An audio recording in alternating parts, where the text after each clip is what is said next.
అందరికీ నమస్కారాలండి.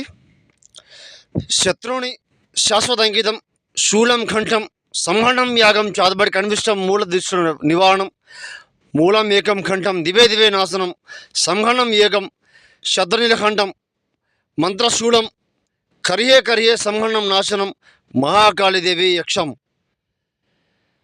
శత్రు నాశనము, మరణము, ఏక మూలము.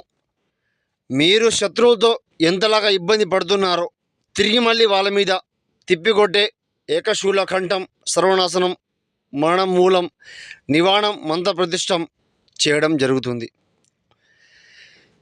శత్రునాశనము, ఈ స్త్రీ పురుష వశీకరణము, శూలము, సంహరణము, సాధనము, మంత్రశూలము చేయడం జరుగుతుంది. గురువుగారికి ఫోన్ చేయండి. ఏ సమస్య ఉన్నా కూడా చెప్పండి, సిద్ధింపజేయడం జరుగుతుంది, నివారణం చేయడం జరుగుతుంది. ఏ సమస్య ఉన్నా కూడా ఒక ఫోన్ చేయండి.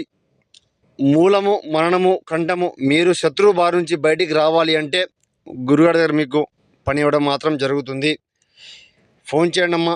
ఏ సమస్య ఉన్నా కూడా